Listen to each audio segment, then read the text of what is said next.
la última actividad del trimestre, a pesar de que es el examen final que lo entregan hoy, es necesario que todo estudiante que dé clase en este trimestre tenga presente que el 23 de abril se celebra el Día del Idioma Español en Panamá, y en otros países se celebra el Día del Libro, pero en Panamá específicamente se celebra es el Día del Idioma, en honor a Miguel de Cervantes Saavedra, que es el padre de la lengua española.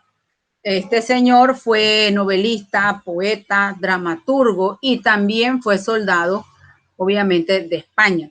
Está considerado como una de las figuras más importantes de la literatura universal y la máxima figura de la literatura española. Nació en España, obviamente, en Alcalá de Henares, el 29 de septiembre de 1547 y murió en Madrid el 22 de abril de 1616. Este señor participó en la batalla de Lepanto en 1570 y de ahí entonces que su nombre, su apodo también, su sobrenombre sea el Manco de Lepanto.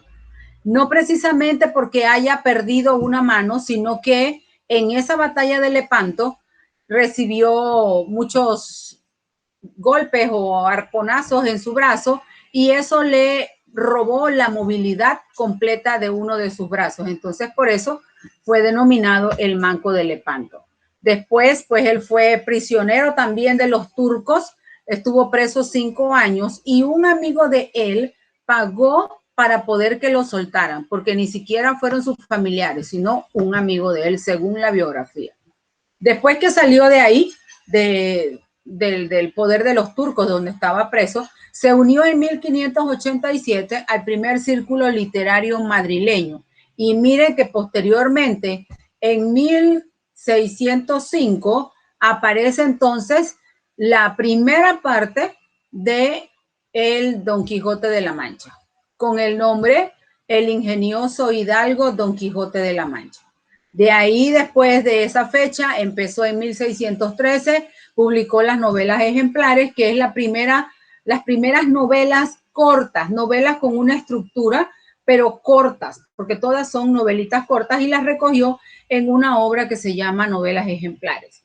Ya para 1614 publica El viaje al Parnaso, ya dejó la novela e incursiona entonces en las obras en verso, y en 1615 incursiona en el teatro, porque hace publicaciones de comedia y los entremeses. ¿Qué son los entremeses? Son los pequeñas dramatizaciones de teatro que se hacen dentro de una obra mayor, pero que sirven para entretener al público mientras hay cambio de escena, cambio de escenografía, se representan entonces los entremeses. Y aquí vemos que desde 1613 hasta 1615 incursionó en 3 tipos de género distintos, en la novela, en el verso y en el teatro. Vamos entonces a ver ya que para 1616 murió en Madrid y fue enterrado en un convento.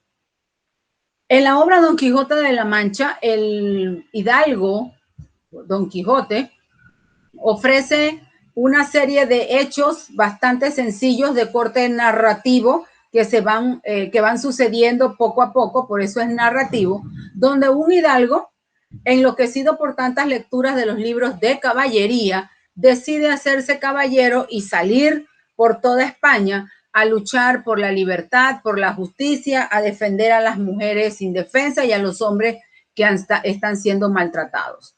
En esa actividad, esta obra, la primera parte del Quijote, tiene 2 salidas. Don Quijote hace 2 salidas en la primera parte del Quijote.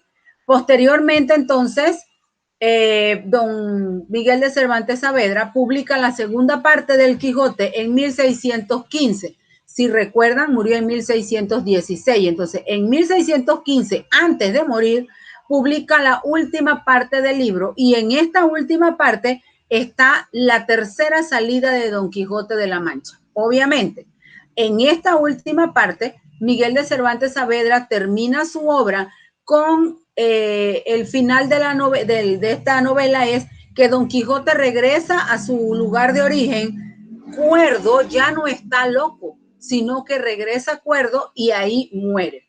En esta obra hay una gran cantidad de historias y de aspectos importantes por señalar, pero siempre será recordada o siempre es recordada por los consejos que Don Quijote le dio a Sancho Panza antes de ser gobernador de la ínsula de Barataria, porque así se llamaba la ínsula de Barataria. En esa época, llamar ínsula era una extensión de terreno, no una isla, sino una extensión de terreno, que actualmente la pudiéramos ver como si fuera una provincia, un distrito, un tipo de administración de esa manera. Él iba a ser gobernador de la ínsula. Y él le prometió a Sancho Panza que si lo acompañaba en sus aventuras, él le iba a dejar gobernar una ínsula. Y Sancho Panza, pues, por esa propuesta, por esa disposición de Don Quijote de darle una ínsula, pues él aceptó acompañarlo en su búsqueda de la libertad y de la justicia y de defender a los oprimidos. Y se fue con Don Quijote. Cuando en esas conversaciones, Don Quijote le dijo a Sancho Panza que lo primero que debe tener miedo cuando va para gobernar, lo primero que tiene que hacer es tenerle miedo a Dios, porque el que le teme a Dios va a ser sabio, y al ser sabio, entonces no se va a equivocar en nada. Ese es el primer consejo que le da, que le tenga miedo a Dios. La segunda es que hay que poner los ojos en quién eres, procurando conocerte a ti mismo, que es el más difícil conocimiento que uno puede imaginarse. O sea que para gobernar, lo primero que tenemos que hacer es conocernos a nosotros mismos. ¿Para qué? Ahorita vamos a ver más adelante el siguiente consejo. Dice ahí, saldrá el no hincharte como la rana que quiso igualarse con el buey. Eso significa que Don Quijote pretendía que el que vaya a gobernar se conozca a sí mismo para que no se crezca y se crea la gran cosa. Porque en el siguiente consejo le dice, haz gala, Sancho, de la humildad de tu linaje y no te desprecies de decir que vienes de labradores, y préciate más de ser humilde y virtuoso que pecador soberbio. O sea que cuando él iba, al conocerse a sí mismo, y él iba a gobernar, también era importante que debía ser humilde, y encima de eso que no podía olvidarse de que él venía de una familia de labradores. O sea que porque usted esté tan alto, usted no puede olvidarse de dónde usted salió. Y eso lo iba a ayudar a él a ser un humilde virtuoso en vez de ser un pecador soberbio, o sea, pecar de soberbia. El siguiente le dice, mira, Sancho, si tomas por medio a la virtud y te precias de hacer hechos virtuosos, no hay para qué tener envidia a príncipes y señores, porque la sangre se hereda, pero la virtud vale por sí sola lo que la sangre no vale. Primero le dice que debe ser virtuoso, porque así no le va a tener envidia a los príncipes y señores, porque el linaje, lo que es ser... la sangre se hereda, de los señores y los príncipes heredan a sus hijos y demás. Eso se hereda la sangre, pero la virtud no se puede heredar. Eso significa que si él era virtuoso, entonces debía ser que sus hijos aprendieran esa manera de ser virtuosos, porque él no le podía heredar la virtud. La virtud era de cada quien. Se hereda la sangre, pero no las cualidades. Y en este caso es la virtud que él quiere que Sancho Panza cultive. Procura descubrir la verdad por entre las promesas y dádivas del rico, como por entre los sollozos e importunidades del pobre.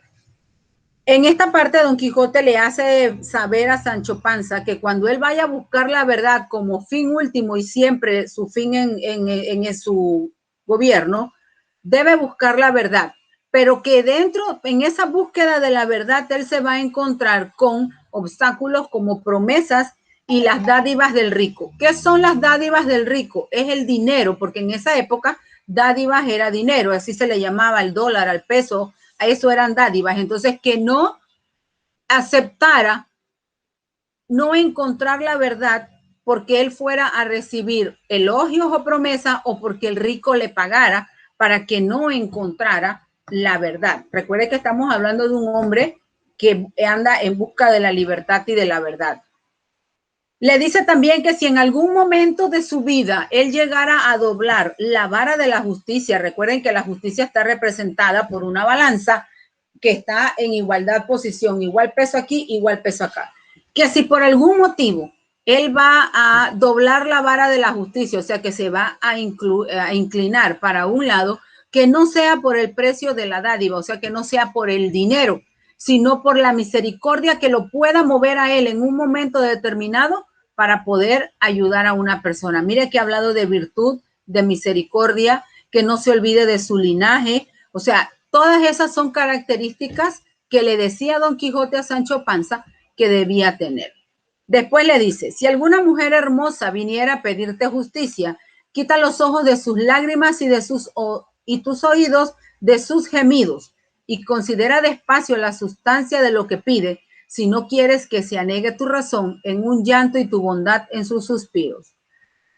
Le decía también que si una persona, en este caso puso una mujer, pero si una persona iba a hacerle alguna petición o a pedirle algún favor mientras él fuera gobernante, que no se dejara guiar por la lástima, por los sollozos, por nada, sino que estuviera pendiente a lo que se le estaba pidiendo, antes que quedar envuelto en todos aquellos artificios, en todas aquellas cosas que pudieran adornar en un momento determinado la petición y que no era lo más correcto. Ya entonces, para el final, le dice también uno de los últimos consejos, que al que has de castigar con obras, no trates mal con palabras, pues le basta al desdichado la pena del suplicio sin la añadidura de las malas razones. O sea que las personas que él iba a condenar, pues le dictara su sentencia y que la persona la cumpliera, pero que él no estuviera dándole ni malos tratos, ni de palabra, ni de hechos, ni de golpes, ni nada, porque ya bastante tenía la persona con haber sido condenado para encima de eso que lo maltrataran, física o verbalmente. Y la última le dice que si él cumple con todo lo que le ha dicho al pie de la letra, lo que él duró en el tiempo gobernando, su fama no iba a ser olvidada, su fama iba a ser eterna, que él iba a estar, la gente iba a estar agradecido con él y que iba a tener un largo periodo para gobernar. Eso fue lo que le dijo Don Quijote a Sancho Panza, así de manera general, y que es un aporte de esta obra para los gobernantes, porque debemos ver entonces si esas características que le está diciendo Miguel de Cervantes Saavedra desde 1615 a los gobernantes, todavía si tienen vigencia o no. Ustedes dirán entonces, después que ven y leen bien el documento, se van a dar cuenta que obviamente todos esos mensajes, todos esos consejos de Don Quijote para Sancho Panza tienen vigencia en la actualidad porque deben trascender y han trascendido en el tiempo y en el espacio. Con relación a los personajes de esta obra, que está dividida en dos partes, como le dije, siempre van a ver las constantes de los mismos personajes. Está Don Quijote de la Mancha, está Sancho Panza y Dulcinea, que es la mujer por la cual Don Quijote, de la cual Don Quijote estaba enamorado. Que cuando ustedes busquen la obra o lean un resumen, se van a dar cuenta que él veía a doña Dulcinea del Toboso como lo más bonito que podía ver, pero en la realidad no era nada parecido a lo que él se la imaginaba. Recuerden que él estaba loco. También aparece su caballo, Rocinante, que el nombre dice se demoró 4 días, en ponerle el nombre a su caballo, porque no sabía qué caballo ponerle y qué nombre ponerle al caballo, y le puso Rocinante. Si ustedes buscan la definición de Rocinante, verán que es un caballo hermoso y todo lo demás con brillo, y en la realidad, pues el caballo de Don Quijote no tenía esas cualidades. Vamos a ver en qué andaba Sancho Panza.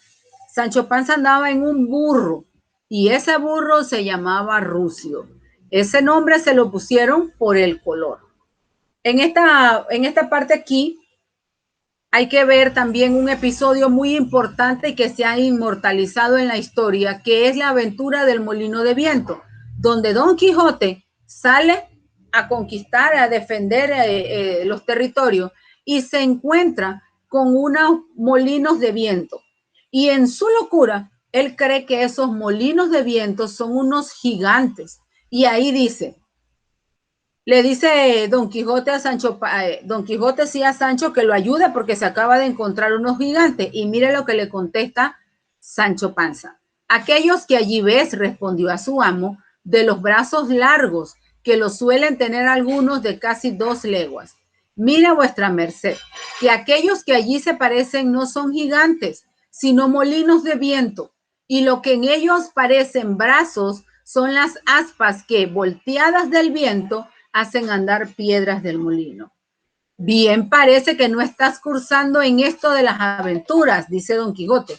Ellos son gigantes y si tienes miedo, quítate de ahí, que yo voy a entrar con ellos en fiera y desigualdad batalla. O sea que él se molestó porque Sancho Panza le dijo a él que lo que estaba viendo no eran molinos, no eran gigantes como él pensaba, sino que eran molinos de viento. Y Don Quijote entonces se molestó, le dio a entender que era un cobarde porque no lo quería ayudar y que no estaba incursionando en la parte de la aventura y que él iba a pelear en contra de los molinos. Y así todo el capítulo habla de eso y tendrían que ver entonces cómo quedó Don Quijote después de haber peleado con los molinos de viento. Obviamente a él pelear con la lanza fue enredado por las aspas del molino y fue a caer al suelo. Bueno, todo eso se describe en el capítulo de los molinos de viento de Don Quijote de la Mancha.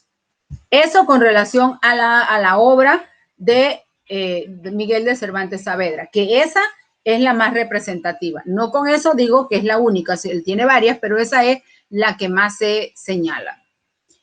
Entonces vamos a ver lo que es el 23 de abril, que les dije que era el Día del Idioma Español, que se celebran en todos los países hispanohablantes como homenaje y recuerdo a exaltar la figura de Miguel de Cervantes Saavedra y sus obras, específicamente Don Quijote de la Mancha. ¿Qué relación guarda Cervantes y el idioma? Ellos están unidos por la literatura y por la historia, porque el idioma le dio a Cervantes los instrumentos de expresión para escribir tan maravillosas obras, incluida Don Quijote de la Mancha. Pero Cervantes utilizó al máximo su ingenio y el ingenio de la lengua, que lo puso a circular como una incursión gigantesca por todos los caminos del mundo. Y actualmente todavía esa obra anda por ahí y tiene vigencia por la sencilla razón de que ha trascendido en el tiempo y en el espacio por el contenido real y futurista, podríamos decir, que tiene la obra, no futurista porque tenga ciencia ficción, sino porque los pensamientos que en este caso, como les leí, esos de Don Quijote, los consejos que le da para cuando sea gobernador, le caen como anillo al dedo a toda aquella persona que quiere incursionar en la política, porque deben ser así, rectos, virtuosos, que no se olviden de su linaje, que no se dejen llevar o que no se dejen manipular por el dinero, que presten oídos solamente a las cosas que de verdad valen la pena para que no se distraigan en el camino y vayan a hacer entonces, vayan a cometer errores que le puedan costar a ellos su gobierno, su estabilidad y la estabilidad del lugar que ellos están gobernando. Por eso entonces lo grandioso de la obra y de las obras de Don Quijote y de esta específicamente que ha sido catalogada como la obra